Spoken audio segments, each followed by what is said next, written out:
Birla Open Minds International School, Karimnagar. Nursery to grade 8th with IIT NEET Foundation. AC Campus, Dan Residential. Admissionలు జరుగుతున్నవి.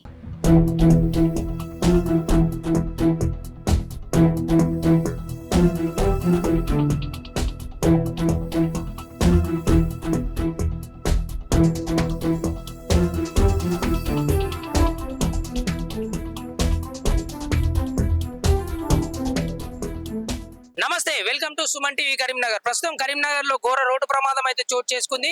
ఇది Karimnagar bus stand ఎదురుగానే ఉన్న ఈ circle లో accident అవ్వడము చాలా అనుమానాలకి దారితీస్తుంది. ప్రస్తుతం ఇక్కడ చూసుకోవచ్చు, వరుస రోడ్డు ప్రమాదాల వల్ల ఆర్టీసీ వ్యవస్థ అనేది పేరు మాత్రం జనాలకైతే నమ్మకం పోతుంది ఆర్టీసీ పైన. గతంలో కూడా వెదిరేలో జరిగిన యాక్సిడెంట్ వల్ల యువతి అయితే మరణించింది.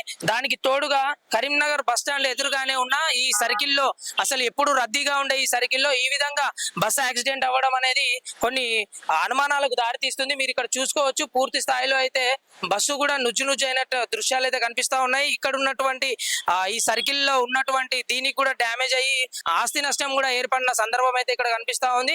యాక్సిడెంట్ ఏ విధంగా జరిగిందో ఒకసారి వివరాలు తెలుసుకునే ప్రయత్నం అయితే చేద్దాం.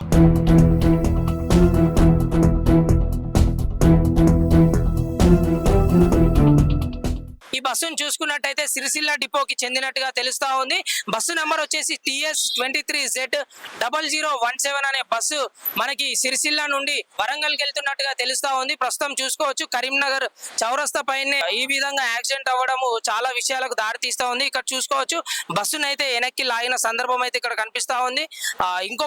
ఇక్కడ ట్రాఫిక్ కూడా చాలా అంతరాయం కలుగుతున్నట్టుగా తెలుస్తా ఉంది. పూర్తి వివరాలు తెలుసుకోవడానికి ప్రస్తుతం ఇక్కడ ఆర్టీసీకి సంబంధించిన వాళ్ళతోనైతే మాట్లాడి పూర్తి వివరాలు అడిగి తెలుసుకుందాం.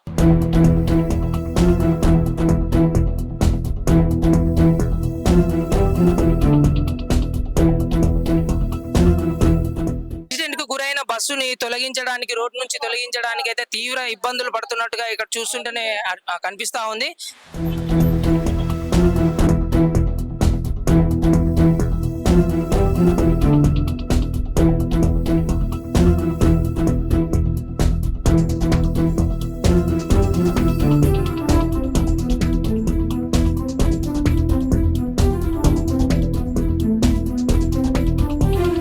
ప్రమాదం జరిగిన ఎదురుగానే ఒక షాప్ ఉంది. ఒకసారి వీళ్ళని అడిగి తెలుసుకుందాము. అన్న నమస్తే, ఏమైంది అసలు?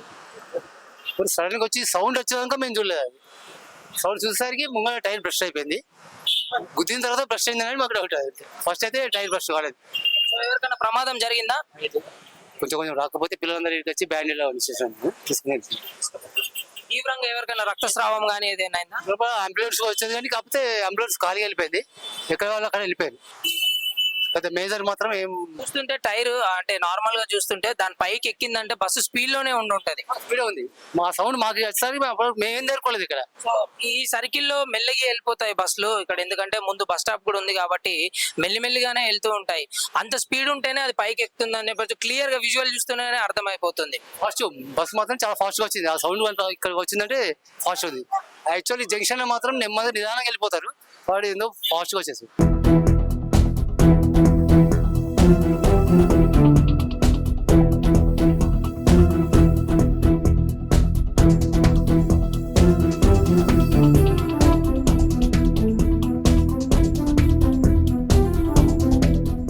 బస్ స్టాండ్ కు ఎదురుగా ఉన్న ఆటో స్టాండ్ లో వీళ్ళైతే చూసానని చెప్తున్నారు. అన్న అసలు ఏమైంది? అన్న అది స్ట్రేట్ గా వచ్చేసి డైరెక్ట్ గుద్దేసిండు. ఎవరికైతే ఏం కాలేదు. ప్రస్తుతానికి అందరు బాగా సేపు, అంతవరకే చూసాను. సో డివైడర్ ఎక్కిందంటే బండి స్పీడ్ లోనే ఉంటదని చెప్పేసి అంటున్నారు. సో దానికి ఏమంటారు? ఆ స్పీడ్ లో అంటే అది స్పీడ్ ఉంటేనే కదా అక్కడ గుద్దేది. మరి అంతే, అది ఎంత స్పీడ్ లేకపోతే అది పలగదు. అది వాస్తవం. అంతే, నేను చూసింది మాత్రం అది. సో స్థానికులు ఇంకా ఇక్కడ పక్కన ఉన్న స్థానికులు టైర్ పగిలింది, దాని వల్లే కంట్రోల్ కాక పైకి వెళ్ళిపోయింది అని చెప్పేసి అంటున్నారు. అది కావచ్చు, మరి నేనైతే చూడలేదు. అది డైరెక్ట్ ఎక్కింది మాత్రం చూసాను. వచ్చిందా? శబ్దం వచ్చిందా? వచ్చింది, శబ్దం వచ్చింది. సో యాక్సిడెంట్ కి సంబంధించి డ్రైవర్ అయితే బస్ లోపలనే ఉన్నాడు. ఒకసారి వివరాలు అడిగి తెలుసుకుందాము. అన్న అసలు ఏమైంది? మీ పేరు? డ్రైవర్. ఏమైందండి అసలు? ఏమైంది? ఏ విధంగా అయింది యాక్సిడెంట్? టైర్ బస్ట్ అయిపోయింది. చిన్న వెహికల్ వస్తుంది. వెహికల్ అయితే సడన్ బ్రేక్ చేసే వరకు వెహికల్ ఏమైందని చెప్పేసి టీవీ జరిగింది. అంతే. స్థానికులు ఏమంటున్నారు, బస్సు స్పీడ్ గా ఉంది దాని వల్ల ఇట్లా యాక్సిడెంట్ అయిందని చెప్పేసి అంటున్నారు. సార్ ఇక్కడ ఇది సిటీ సార్, ఇక్కడ బండి స్పీడ్ అవసరం లేదు, 20-10 కంటే ఎక్కువ పోదు సిటీలో. ఇది ఏమో హైవే కాదు, ఊరవతల కాదు, ఈ ఊర్లే టర్నింగ్లు అక్కడ టర్నింగ్లు ఉన్నాయి. నేను ఇక్కడ మన రామ్నగర్లో ఆపాను, మంగళతోట ఆపాను, గీతాభవన్లో ఆపాను, ఇక్కడ హెడ్ కాడ కూడా ఆపాను. ఇక్కడ స్లో ఎక్కడ ఉంటుంది సార్, బండి రన్నింగ్ ఉంటుంది ఇక్కడ బండి. మీ అర్థం చేసుకోండి, మీ ప్రయాణికులు కానీ చూసేవారు ఎవరైనా కానీ అర్థం చేసుకొని చెప్పండి. ఇది హైవే, నేషనల్ హైవే మీద 60-70 స్పీడ్ పోతుంది, ఏదో గుద్దేశాడు అంటే అది వేరు. కానీ ఈ ఊర్లే గిట్ట ఇది అసలు అంత స్పీడ్ ఉంటే ఇది ఎక్కి అవతల ఉండు మరి బస్సు. ప్రయాణికులకు ఏమైనా జరిగాయా, ఏమైనా దెబ్బలు తగిలాయా? ఏం జరగలేదు సార్, ఏం ప్రయాణికులు ఏం దెబ్బ తగలేదు, అందరు సురక్షితంగా బస్సు ఎక్కించాము, వాళ్ళ గమ్యం చేరుకున్నారు అందరు. అసలు ఏ వెహికల్ అడ్డం వచ్చింది, కారా బండే? అది చిన్న బైక్ వస్తారు కదా సిటీలో. సో చూస్తున్నారు కదా, స్థానికులు మాత్రం టైర్ పగలడం వల్ల యాక్సిడెంట్ అయితే సంభవించింది అని చెప్పి చెప్తున్నారు. మనతో డ్రైవర్ గారు కూడా మాట్లాడడం జరిగింది. వారు ఏమంటున్నారు అంటే ఒక వెహికల్ అడ్డం రావడం వల్ల, అలాగే టైర్ కూడా పంక్చర్ కావడం వల్ల అతన్ని తప్పించబోయి డివైడర్ సైడ్ వచ్చిందని చెప్పేసి క్లియర్ గా చెప్తున్నారు. ఈ ప్రమాదంలో ఎవరికి కూడా ఎటువంటి గాయాలు కాలేదని కూడా వారు తెలియజేస్తా ఉన్నారు. ఇంకా పూర్తి విషయాలు తెలియాల్సి ఉంది. Camera person Prashant, Vinay, Suman TV, Karimnagar.